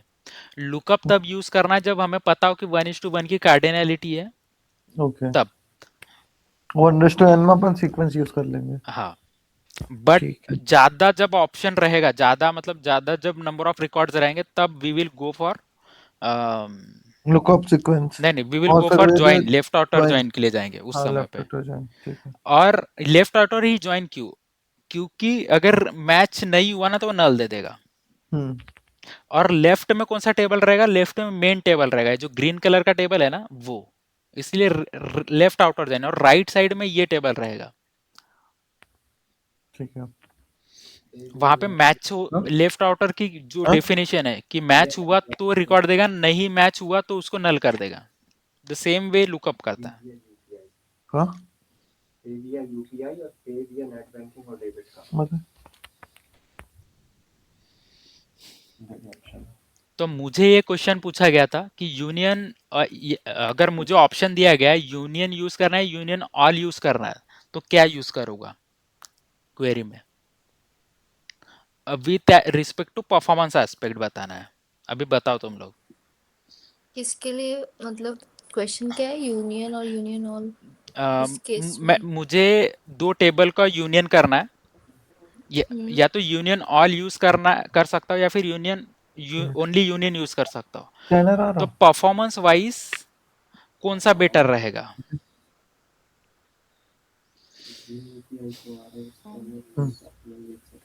तो इसका जो आंसर यूनियन है, ऑल। फिर उसका रीजन पूछेगा, वो काउंटर क्वेश्चन आएगा हमेशा, वाई देन यूनियन ऑल। एक एक करके करता है ना वो। नहीं, यूनियन और यूनियन ऑल एक एक करके नहीं करता है। हम्म। एक्चुअली ऐसा है कि परफॉर्मेंस वाइज अगर देखे तो मैंने उसका आंसर ऐसा दिया था कि if you don't bother about duplicates then we will use union all, but if you want the distinct records दो टेबल के, तो हम लोग हम्म। यूज करेंगे यूनियन। फिर उसमें मैंने परफॉर्मेंस एस्पेक्ट पूछा, फिर उसने बोला कि परफॉर्मेंस वाइज कौन सा होगा। तो यूनियन में डिस्टिंक्ट रिमूव करने के लिए उसको एक एक्स्ट्रा ऑपरेशन लगेगा, और दूसरा वो ऑर्डर बाय भी करता है यूनियन। तो डिस्टिंक्ट और ऑर्डर बाय एक्स्ट्रा ऑपरेशन है यूनियन के अंदर। तो वो परफॉर्मेंस के लिए फिर मैं यूनियन वाली सिलेक्ट करूंगा, क्योंकि क्योंकि मुझे डुप्लीकेट से फर्क नहीं पड़ता, मुझे सिर्फ परफॉर्मेंस अगर चाहिए तो मैं यूनियन ऑल सिलेक्ट करूंगा। क्योंकि यूनियन डुप्लीकेट रिमूव करने के लिए जाएगा तो उसमें समय देगा, उसमें मेमोरी लगाएगा। फिर उसको ऑर्डर बाय करने जाएगा तो उसमें भी फिर से समय देगा, उसमें प्रोसेसिंग पावर यूज करेगा, उसमें मेमोरी यूज करेगा। तो यूनियन ऑल थोड़ा टाइम लेगा, यूनियन टाइम लेगा यूनियन ऑल के कंपेयर में। तो उसमें एक्स्ट्रा ऑपरेशन है यूनियन में। और सेम वे लुकअप में, यहाँ पे जब ऑर्डर बाय कर रहा है ना लुकअप सीक्वेंस में, तो परफॉर्मेंस वाइज देखेंगे, लुकअप और लुकअप सीक्वेंस को जब हम कंपेयर करेंगे तो परफॉर्मेंस वाइज लुकअप सीक्वेंस ज्यादा रिसोर्स कंज्यूम करेगा, क्योंकि ये ऑर्डर बाय भी कर रहा है। जितने ज्यादा कम ऑपरेशन रहेगा, जितना मिनिमल रहेगा सिंटैक्स, वो उतना कम टाइम लेगा राकेश भाई वो फिर परफॉर्मेंस से वाइज। रिपीट कर दो ना। हाँ अभी जो समझाया यूनियन एंड यूनियन ऑल का। हाँ, इसको फिर से बताओ। हाँ। देखो, यूनियन यूनियन क्या करता है कि दो डेटा सेट को एक डेटा सेट में बनाता है, जैसा मर्ज, इसमें मर्ज ट्रांसफॉर्म था ना वैसा, दो डेटा सेट को एक डेटा सेट बनाता है यूनियन। लेकिन यूनियन डेटा सेट मर्ज मर्ज तो यूनियन ऑल भी कर देगा, लेकिन यूनियन मर्ज करने के साथ दो ऑपरेशन और एक्स्ट्रा के करता है। वो दो ऑपरेशन कौन से? कि पहले तो डिस्टिंक्ट फाइंड आउट करेगा, और दूसरा है कि वो ऑर्डर बाय भी करता है। ऑर्डर बाय किसको करता है? प्राइमरी की अगर डिफाइन रहेगी तो प्राइमरी की से वो ऑर्डर बाय करता है टेबल को। ये यूनियन के अंदर है। यूनियन के अंदर ये दो एक्स्ट्रा ऑपरेशन होते हैं। यूनियन ऑल के अंदर सिर्फ मर्ज होता है, जो दो डेटा सेट है ना उसको मर्ज होता है। एक में 5 रिकॉर्ड है और दूसरे में 6 रिकॉर्ड है, तो 5 और 6 को मिला के 11 कर देगा। और वो डुप्लीकेट्स चेक करने के लिए नहीं जाएगा कि 11 में कितने डुप्लीकेट्स है, और उसको ऑर्डर बाय भी नहीं करेगा, वो एज इट इज बस चिपका देगा यूनियन ऑल। तो इसका आंसर ये होना चाहिए कि if we don't bother about duplicates then we will go with the यूनियनल।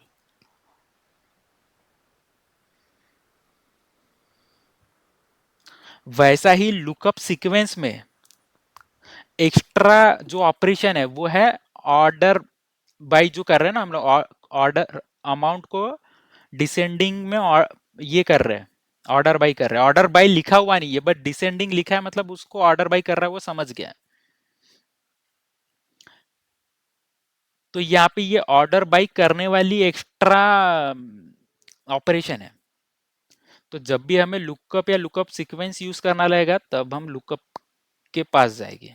But हमें पता है कि 1:n कार्डिनलिटी है और उसमें मुझे ऑर्डर अमाउंट, सबसे बड़ा ऑर्डर अमाउंट निकालना है या सबसे छोटा ऑर्डर अमाउंट निकालना है, तो मैं फिर इसी के पास जाना पड़ेगा, लुकअप सीक्वेंस के पास। रिक्वायरमेंट आ गई, बिजनेस रिक्वायरमेंट है, तो फिर वो परफॉर्मेंस परफॉर्मेंस नहीं देखा जाता। वो ऐसी आस्क है तो फिर वो परफॉर्मेंस भले ही डिग्रेड हो, फिर वो करना पड़ेगा। अगर मैक्सिमम ऑर्डर अमाउंट पूछा तो ऑर्डर बाई करना पड़ेगा और पहला नंबर, ऑर्डर बाई डिसेंडिंग करना पड़ेगा और पहला नंबर का उठाना पड़ेगा।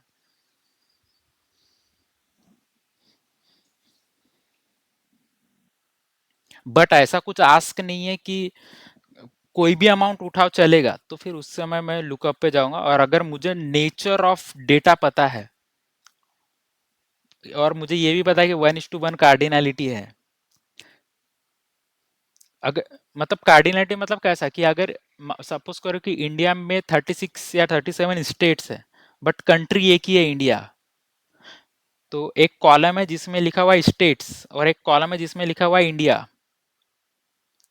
तो मुझे स्टेट्स चेक नहीं करना, मुझे सिर्फ इंडिया से मतलब है, उसमें से कोई भी इंडिया आ जाए, सारी इंडिया सेम ही है, उस केस में मैं लुकअप यूज करूंगा।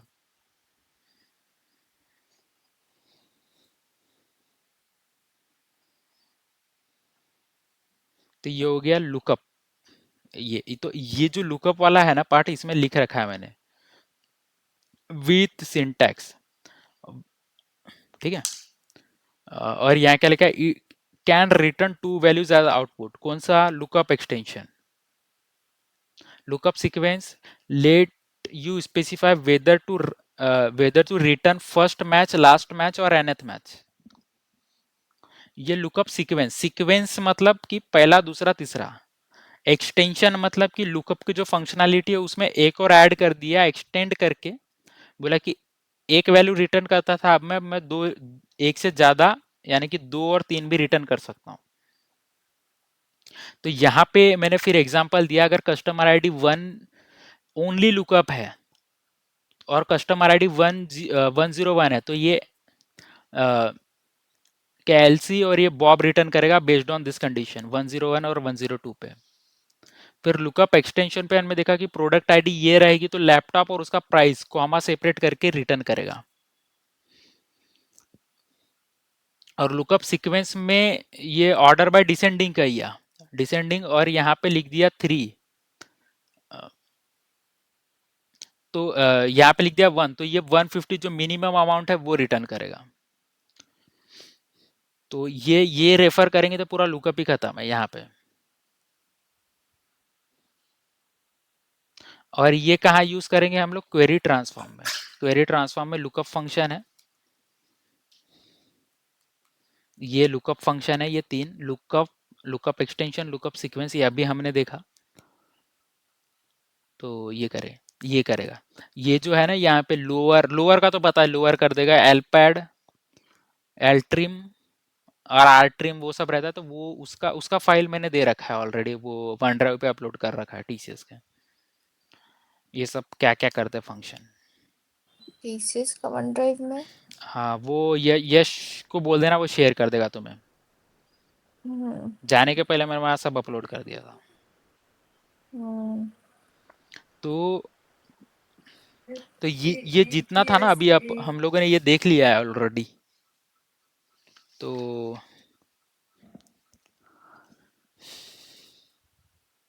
हाँ, एक वेरिएबल वाला देख ले क्या, वेरिएबल्स वाला पार्ट, या यहाँ पे खत्म करें या कल देखें, या शास्ता। देख लो, कल भी देख सकते हैं। ठीक है, एक काम करते हैं, इसको देख के खत्म कर देते हैं, और बाकी जो है ना, ये वाला जो फाइल है, टेक्स्ट फाइल, ये तुम लोग पढ़ना, क्योंकि ये सेल्फ एक्सप्लेनेटरी है, क्वेश्चन है और उसका आंसर वहीं पे लिखा हुआ है उसके नीचे। हम्म। ठीक है, तो ये फाइल हम लोग कवर नहीं करते। ये जब भी तुम्हारा इंटरव्यू रहेगा उसके 2 दिन पहले पढ़ना चालू करना, हो जाएगा। और यही पढ़ना है, सिर्फ इतना ही। या फिर एक काम करते, कल अगर रेडी हो गए तो कल सेशन ले लेते, ये पूरा खत्म कर देंगे। ये माय वर्क जो है ना, एक्चुअली मुझे बताने की हमने क्या क्या काम किया। देखो, जैसा सोर्स जॉब है, तो सोर्स जॉब में 80 सोर्स जॉब है, जो आईएनसीआर सोर्स जॉब है, और वो सारे के सारे सेम है, जो बना हुआ है या जो लॉजिक है उसमें। तो वो ऐसा नहीं कि 80 जॉब्स बनाने का एक्सपीरियंस आ गया, वो जॉब वो कहलाएगा कि एक ही जॉब बना है, क्योंकि वो सारे है ही सेम।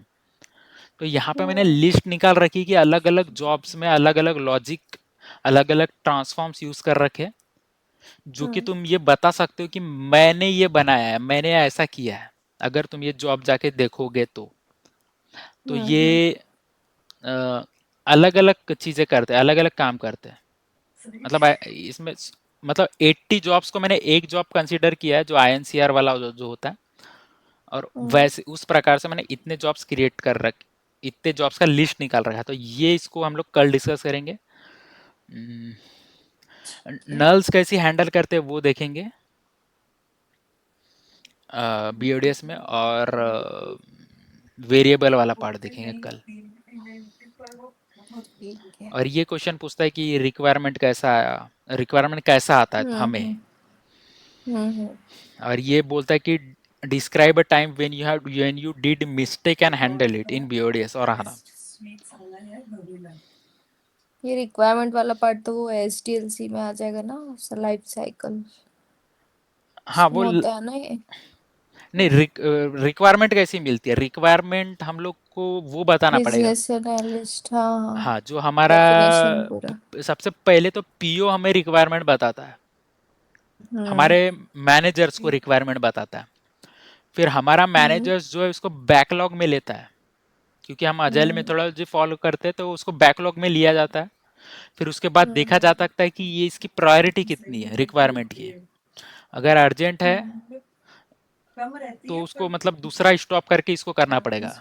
और उसमें ये भी देखा जाता है कि कितना हम्म पीडी एफर्ट लगेगा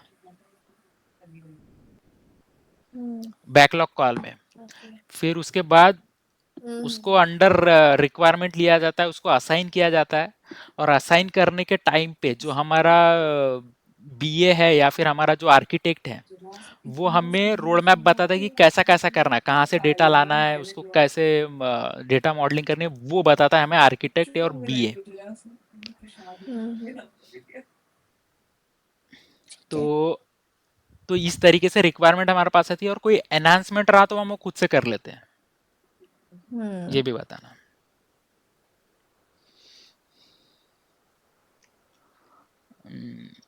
हाँ, एक डे में क्या एक्टिविटी करते हो वो सब लिखा हुआ है यहाँ पे। और यहाँ पे क्वेश्चन लिखा हुआ है कि query transform versus validation transform.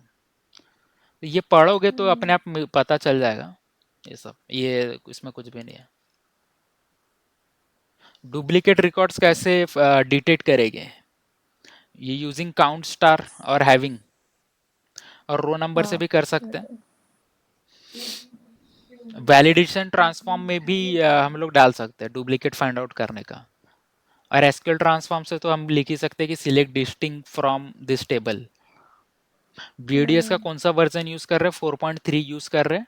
4.2 में भी हमने काम किया ऐसा बताना है, 4.2 और 4.3 में कुछ भी डिफरेंस नहीं है। 4.2 से 4.3 में और ये भी बोल देना कि 4.2 से 4.3 में हमने माइग्रेट किया है। कैसे माइग्रेट किए है जॉब्स को, 4.2 से हम लोग एक्सपोर्ट लेते थे, और 4.3 में हम लोग इंपोर्ट करके उसको एक बार रन करके देखते थे।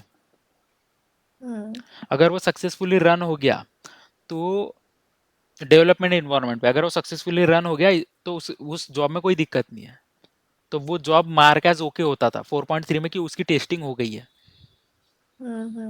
तो 4.2 से 4.3 में माइग्रेट किया ऐसा बोलना है, क्योंकि वो थोड़ा टेक्निकल साउंड करता है। मतलब कि इन्हें क्लियरिटी है कि 4.2 में क्या था, 4.3 में क्या था। सेम ही होगा ना ऑलमोस्ट, सब 4.2 कुछ सेम है, 4.3 कुछ सिर्फ वो डिफरेंस। सिक्योरिटी का उनका अपडेट था बस, और अच्छा। कुछ नहीं। ऑटो करेक्ट लोड हमने उस दिन देखा था। डेटा वेयर हाउस क्या होता है, जैसा बीडब्ल्यू को बिजनेस वेयर हाउस बोलते हैं तो उसको भी डेटा वेयर हाउस हम्म बोलते हैं। और जैसा हम्म सैप हाना को भी डेटा वेयर हाउस बोलते हैं। हम्म हाँ, ये जैसा नॉट इन और एग्जिस्ट कैसे इम्प्लीमेंट करेंगे हम लोग, जैसा हम एसक्यूएल हम्म क्वेरी में लिखते हैं ना कि एग्जिस्ट, या फिर where column name where project numbers in, फिर वो ब्रैकेट में इन हम्म, में लिखते हैं, या फिर हम लोग लिखते हैं हाँ, where project number not in. Hmm. तो वो फंक्शनैलिटी बीओडीएस में कैसे इंप्लीमेंट करेंगे, वो यहाँ लिखा हुआ है। ओके। अगर एग्जिस्ट नहीं करता तो लेफ्ट आउट और ज्वाइन करेंगे, और जहाँ न लाया, मतलब नॉन हम्म मैचिंग रिकॉर्ड्स, मतलब टेबल में नहीं मिला, मतलब हम्म नॉट एग्जिस्ट, तो जहाँ न लाया वो नॉट इन ऐसा आता है। हाँ, मीन्स लेफ्ट आउटर करके। हम्म। और एग्जिस्ट करना है तो फिर इनर ज्वाइन कर लो, तो सारे एग्जिस्ट मिल जाएंगे, जो जो मैच हो रहा है वो सब आ जाएगा। ओके। ये रिकवरी मैकेनिज्म अभी हमने देखा, ऑटोमेटिक रिकवरी। ऑटोमेटिक रिकवरी यानी यहाँ से अ, जब हम जॉब रन करने जाते हैं, ये वाला चेक बॉक्स जब हम इनेबल रिकवरी करते हैं तो ये ऑटोमेटिक रिकवरी कहलाता है। और दूसरा जो है हम लोग इसमें से कर सकते हैं ट्राई एंड कैच में। ट्राई एंड कैच को भी ये आपने अल्टरनेट वर्कफ्लो भी कहते हैं। ये आपने पढ़ा कोई से या ऐसी वर्क एक्सपीरियंस से निकाले क्वेश्चंस? ये क्वेश्चन मैंने क्या किया कि मैंने जितने गूगल में सर्च किया, ठीक है, यूट्यूब में सर्च किया, गूगल में कम से कम 20 से हम्म 25 साइट सर्च किया। हम्म। ये समझो कि पूरे गूगल में बीओडीएस से रिलेटेड जितने क्वेश्चन है वो इसी फाइल में है। अच्छा, ओके। कोई वीडियो भी देखा क्या यूट्यूब पे? हाँ, वीडियोस भी मिल जाएंगे, बट वो इंटरव्यूज के वीडियोस बहुत कम है बीओडीएस से रिलेटेड। बीओडीएस का कंटेंट थोड़ा कम ही है। हम्म। और बहुत पुराना कंटेंट है बीओडीएस का। मेरे को भी एक जॉब बनानी थी ना, वही मास्टरी वाली, उसके लिए मैंने बहुत सर्च किया था। मुझे कहीं मिला ही नहीं, आखिर मुझे सीईओ, एनालिटिक्स सीईओ से ही हेल्प लेनी पड़ी। मास्क, क्या मास्क करना था उसमें? आई मीन डिक्रिप्ट करना था ये, client email ID column name है, सीएफएम का एक जॉब है। हम्म तो उसको फिर सर्वर पे शेल स्क्रिप्ट रखा। हम्म शेल स्क्रिप्ट में एपीआई यूआरएल में जीडीपीआर का यूआरएल है, हम्म और पर्पस में ओरेकल कॉलम है जो हम्म पीसीएम से आ रहा है। हम्म पीसीएम का एपीएम आईडी, और पास की एक की डॉट सर्विस प्रॉपर्टी फाइल है, हम्म उसमें पास की रखी है हम्म। जो जीडीपीआर टीम शेयर करती है। इसमें तो भी जब ऑप्शन है मेरे ख्याल से, इसमें बीओडीएस में अपने को इसमें क्रिप्टोग्राफिक फंक्शन का है, है। तो वर्क नहीं करता है, मैंने देखा था। हाँ, वो वर्क नहीं करता। हाँ, मैंने शायद आपसे भी पूछा था उस टाइम तक। नहीं, नहीं पूछा रहेगा। ये डेटा मास्क करके है, और इसके अलावा ओके। इनक्रिप्ट करके भी है, मेरे से याद है। डेटा इंक्रिप्शन का है एक कोई तो, जिसमें की डालनी होती है, उसमें भी ये बीओडीएस में ही, शायद हम्म डेटा मास्क में ही है। तो ये फंक्शन से भी हो जाता है। ये जो, बंद कैसे हो? पता नहीं वो कैसे बंद हो गया, जो फंक्शन है ना, हम्म रेजेक्स रिप्लेस कर देता है उसमें, रिप्लेस हाँ बाय हाँ, एक्स कर देता है, रेजेक्स। उससे भी हो जाता है डायरेक्टली। ये आपने बताया था कल।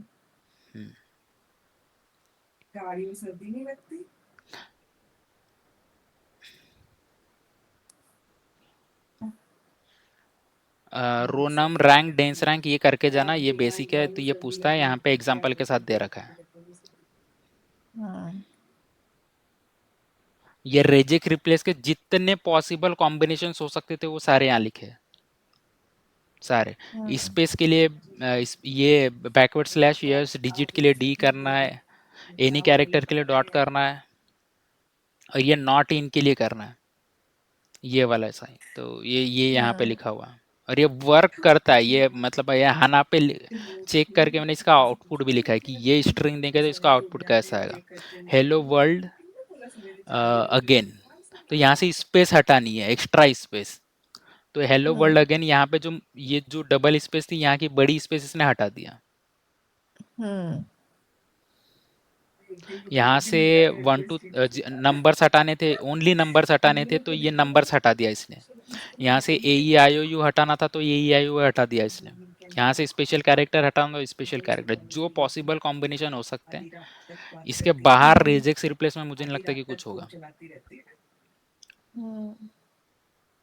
डिफरेंस बिटवीन 4.2 एंड 4.3 ये बस करके जाना। जब वो अगर तुम बताने वाले हो इंट्रो में कि मैंने 4.2 अपना जब इंट्रोडक्शन देंगे तो टेल मी अबाउट योरसेल्फ का आंसर में, तो 4.2 से 4.3 में माइग्रेट किया, बस इसमें सिक्योरिटी पैचेस अपडेट किए गए।